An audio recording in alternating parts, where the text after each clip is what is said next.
how do we start?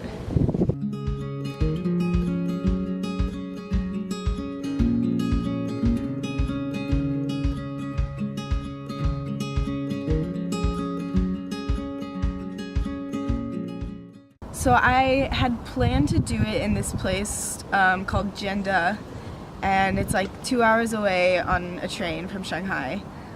And I like kind of explained it to Carol, like what I had to do and everything, and I was like, will you come swim with me? I said yes. I don't know why, but I said yes, that I would go with her. Although she lent me her wetsuit because she can't wear it.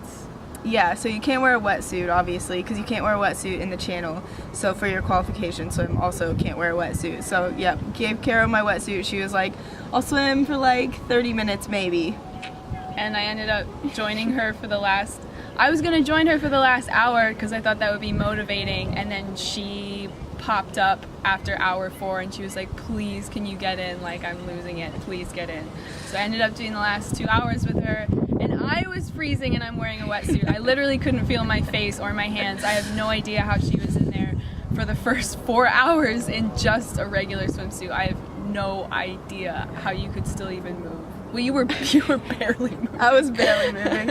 Actually, we have a video that just shows, like, there's not even a current pushing us anywhere, but like... It just looks like we're going backwards. It looks like we are getting blown backwards.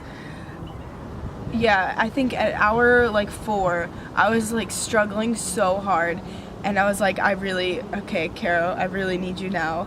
And she started swimming with me, and like after like 45 minutes, I think, I just like look at you when we were stopped and we were getting some water. I look at you and I was like, are you gonna keep going?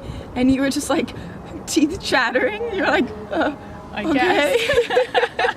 Yeah. Because I think like I knew you didn't want to do it, and you knew that I didn't want to keep going, but we were both like, we have to get through this together. Yeah.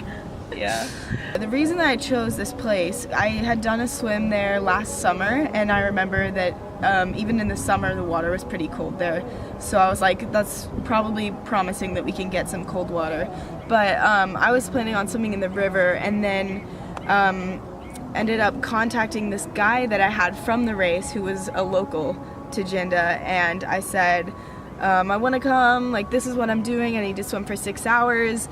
And he was kind of like, are you sure you want to do that here? Like, I swim here every day, but like we all do like 20 minutes, and that's freezing, that's enough, then we get out. But I like explained to him like I have to do 6 hours, and he was like, okay, yeah, like I can try to help you. I was like, oh, you don't have to help. He's like, oh yeah, I can pick you up from the train station. I was like, oh, wow, that's really nice. And then we're on the train, and he sends us a message like, can I add you to the group message? And I was like, what group message are you talking about? He adds us to a group. There were like, how many people in the group? I don't know, like 15? Like 15 people. And he was like, these are the people who are gonna help you out tomorrow, and we're all gonna swim with you and cheer you on and help you in any way that we can. And I was just amazed. I was like... I think basically it turned into Lauren thinking she was just going to swim in a lake by herself, to this guy who like Lauren met once, basically organizing this entire group, having like 15 people consecutively swim with her to help her out. Even though these people were only swimming like their 20-minute shifts, it was still just nice to like have other people out there too. Yeah, for sure. They were there the whole time. Well, most of them were there until the very end. Till the bitter end. Till the end. The end.